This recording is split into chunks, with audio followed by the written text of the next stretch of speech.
Hay una técnica que nosotros usamos, que es darle, toditos los verbos que usaron un día, y te voy al ejemplo. ¿Qué hacemos primero? Lo que dijimos, Exacto. pague. Después, ¿qué cosa? Es paga, es puá. Sea pague, sea puá. Siguiente, sea yo bajé, me lavo la cara. Se arambosá. ¿Cómo se dice yo bajé? Sea yo bajé. Yo bajé. Yo bajé. Le pones la A. Sea Yahoo.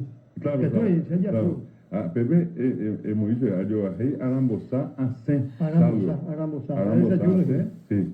Hace, amba apo es trabajo. Y del trabajo que hace, aguajé, seroga, ayahu, aguajú, acarú, añeboú, aguatá, upeyayu, añenojaque. Bueno, yo puedo decir las actividades de todo un día solamente con un verbo. Y eso después en la técnica, nosotros le decimos a nuestro alumno, ahora te vas a referir a la segunda persona. Y va, en vez de decir apuá, apag, apuá, ayojé, arambosá, vas a decir, refiriéndote a la segunda persona. Repay, repuá, reyojé, rerambosá, rese, rembapo. Le doy eso. Y después le cambio a la tercera persona. Yo digo jae opag, jae opuá, jae oyojé, jae orambosá. Y le vamos cambiando la persona y fácilmente se puede utilizar.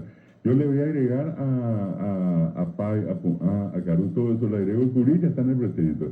Voy a decir sea pag curí, sea puá curí, sea ayojé curí, sea arambosá curí.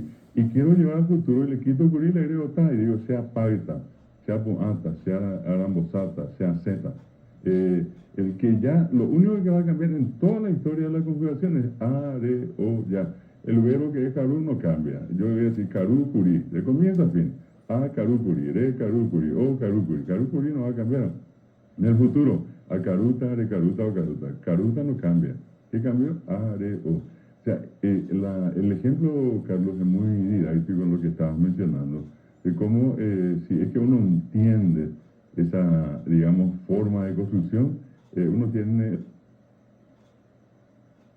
y solamente va adaptando. Por eso decía, 80 verbos, los más usados que tenemos, y en guaraní apenas tenemos 6 verbos irregulares, que comparado con el castellano, un dolor de cabeza. Hay más de 1000 verbos irregulares en castellano, y en el guaraní son solamente 6. O sea, fácilmente la gente se puede comunicar siempre y cuando haga un pequeño esfuerzo nomás.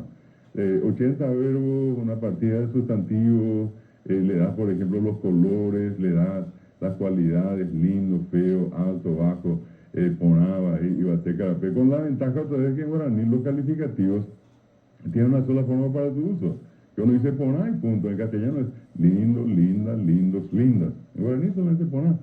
O quiere decir alto, alta, altos, altas. Y es ibate, no, hay otra forma de decir, ibate para todos. Tenés una sola forma. Y eso para el que aprende es una verdadera ventaja. ¿Por qué? Porque no tiene que estar preocupándose, ocupándose de es masculino, es femenino, es singular, es plural, nada. Uno dice pe, caraí, ibate. Iba a decir lo mismo, pe, cuña, caraí, ibate. Ibate no cambia para caraí, cuña, caraí. Pe, caraí, ibate, pe, cuña, caraí, ibate. En castellano va a ser ese señor alto y después esa señora alta. Alto, alta. En guaraní ibate para los dos.